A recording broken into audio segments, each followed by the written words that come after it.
Salam sejahtera, tuan-tuan dan puan-puan. Perikatan Nasional hari ini menunjukkan bahawa mereka benar-benar mau menguasai Melaka. UMNO bakal tumbang di Melaka. Bersatu dan Perikatan Nasional mula hidup peluang untuk merampas negeri Melaka. Bakalkah akan jadi kenyataan? Sila tuan-tuan dan puan-puan tinggalkan komen. Adakah UMNO bakal akan tumbang tergolek-golek di Melaka? Bolehkah bersatu tiba-tiba merampas kuasa Melaka daripada UMNO kepada Perikatan Nasional? Adakah PAS akan cukup untuk bekerja sama bersama dengan bersatu? Sekali lagi, selamat pagi. Perikatan Nasional hari ini mengumumkan bahawa mereka akan bertanding di semua 28 kerusi DUN dan dalam PRN Melaka yang dijangka berlangsung tidak lama lagi. Ini menimbulkan banyak persoalan. Maknanya memang PAS tidak akan bekerja sama dengan bersatu jika ini berlaku. Pengumuman ini bukan pengumuman yang kecil, ini mesej besar. Kerana apabila Perikatan Nasional membuat keputusan untuk masuk penuh di semua kursi, ia menunjukkan bahawa PAS tidak ada harapan. Tidak ada harapan untuk tidak bertembung dengan bersatu. Malah ia juga menunjukkan mereka percaya bahawa Melaka bukan lagi kubu selamat UMNO, bukan lagi kubu selamat Barisan Nasional dan tidak memerlukan PAS untuk menang di sana.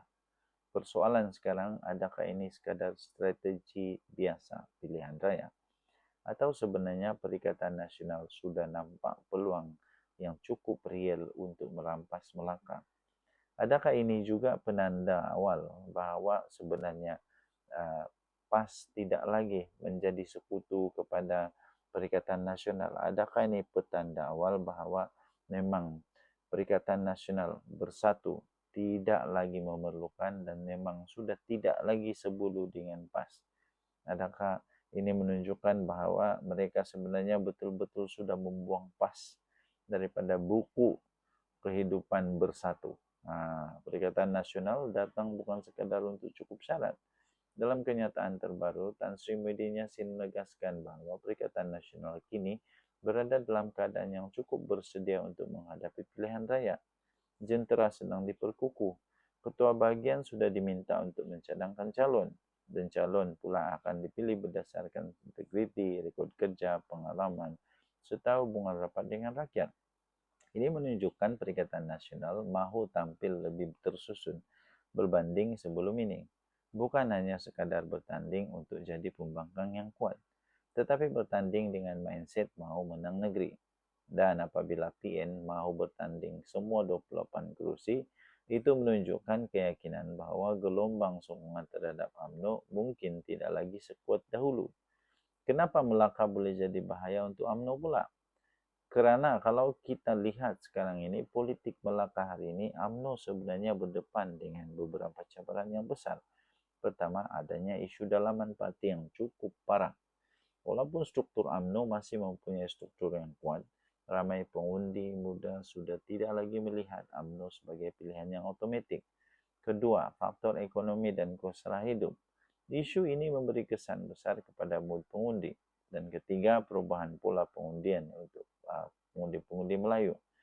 Perikatan Nasional semakin kuat dalam pengaruh pengundi Melayu konservatif dan pengundi protes. Di beberapa negeri sebelum ini, kita sudah nampak bagaimana Perikatan Nasional berjaya mengambil alih kawasan yang dulunya dianggap mustahil untuk ditawan. Sebab itu, Perikatan Nasional percaya Melaka boleh menjadi medan kejutan seterusnya. Tapi persoalannya ialah, bolehkah bersatu rampas Melaka?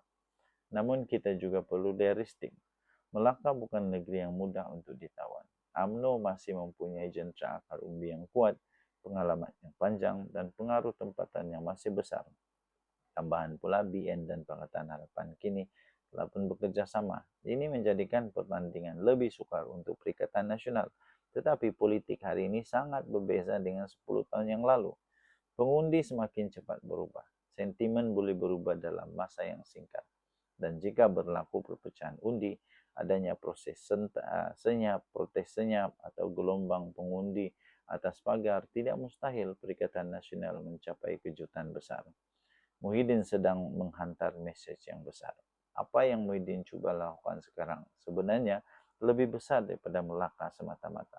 Beliau mau menunjukkan bahwa Perikatan Nasional sekarang sebenarnya masih relevan, masih kuat, dan masih mampu menjadi pencabar untuk kerajaan pusat. Sebab itu, pengumuman bertanding semua kursi ini juga boleh dibaca sebagai message politik kepada UMNO, kepada Perikatan Nasional sendiri, kepada PAS sendiri. Perikatan Nasional bukan datang untuk tumpang lalu, tapi Perikatan Nasional datang untuk ambil alih.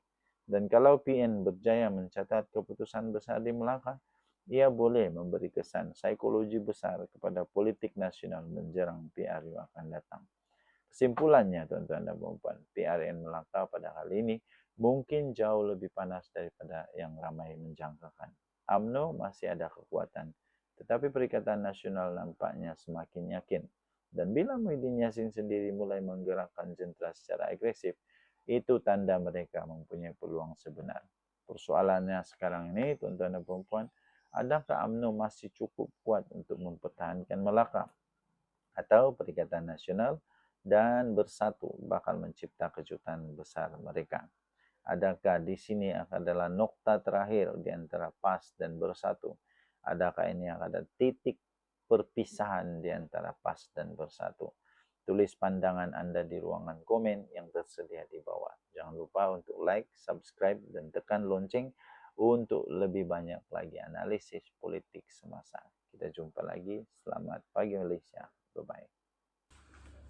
Sebelum saya teruskan, izinkan saya untuk berkongsi manfaat sesama kita. Bagi anda yang sedang berikhtiar kerana ada sakit penyakit 3 serangkai, kencing manis, buah pinggang, darah tinggi, kolesterol, gout, apa saja penyakit termasuk penyakit saraf, penyakit lelaki, penyakit perempuan, kanser, mata, hati, apa saja. Saya ingin kongsikan produk daripada 4Life Research, Transofactor.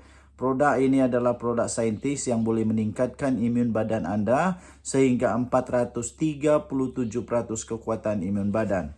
Ini boleh membantu kita untuk melawan penyakit dan boleh sembuh dengan kekuatan imun badan. 4Life ada banyak produk, okey, bukan ini satu saja. Ada banyak contoh-contoh produk dia. Contohnya ini produk nama dia Glucoach. Glucoach ini khas untuk yang kencing manis. Kemudian glutamin pun ada, kemudian untuk mata pun ada, macam-macam ada. Okey, jadi dia boleh meningkatkan imun badan anda sehingga 437% kekuatan melawan penyakit. Ianya sangat terbukti dengan laporan daripada saintis membuktikan bahawa ia ialah miracle molecule. Ini bukan produk tepi jalan. Ini produk saintis sangat-sangat berkesan, sudah terbukti secara klinikal, sudah dikaji, terbaik dan juga telah diterima oleh doktor-doktor di seluruh dunia, telah masuk di dalam Physician Desk Reference. Dia adalah bukan dadah, tidak ada kesan sampingan. Kementerian Kesihatan Malaysia juga telah menerima Transofactor sebagai selamat dan boleh diambil oleh sesiapa sahaja. Paling bagus, dia bukan sahaja ada testimoni beribu-ribu, berpuluh-puluh ribu, malahan juga dia ada clinical abstract. Transofactor clinical abstract ini keputusan kajian saintis yang telah dilakukan di serata dunia. Bagi anda yang sangat memerlukan, sila dial nombor telefon tertera di atas. Dia akan berhubung dengan anda. Jangan telefon dia, sila WhatsApp dia. Kerana jika anda telefon, dia tidak sambut. Okey? Anda WhatsApp, dia akan jawab. Alright. Terima kasih tuan-tuan dan puan-puan kerana sudah menamatkan video ini dengan baik sekali. Saya ingin kongsikan beberapa buah buku yang sangat menarik. Ini saya sisipkan. Yang pertama, Muslihat Mahathir. Sekiranya anda berminat untuk melihat bagaimana Muslihat Mahathir yang dituliskan di dalam buku ini, anda boleh baca ini untuk menambahkan pengetahuan anda, untuk anda tahu siapa Mahathir yang sebenarnya. Buku ini sangat luar biasa. Ketika saya membaca, saya terkejut. Wow! Dan saya semakin berilmu. Buku yang kedua yang saya ingin kongsikan pada anda ialah Pemikiran Tun Mahathir. Ini ditulis oleh seorang pakar yang sangat-sangat luar biasa, merungkai dia kasih pecah semua pemikiran Tun Mahathir. Ini bukunya yang sangat luar biasa. Sekiranya Anda mau tahu macam mana Mahathir punya cara berpikir, ini dia. Dan yang ketiga, buku yang saya ingin kongsikan bagi Anda ialah tajuk dia Paradise Lost Mahathir. Okey. Ini dia beritahu bagaimana paradise itu surga yang diwar-warkan di Malaysia nampaknya sudah hilang menurut Mahathir. Ada buku ni, kalau anda berminat untuk beli, tekan ada di Shopee. Okey, saya bagi link dia. Alright.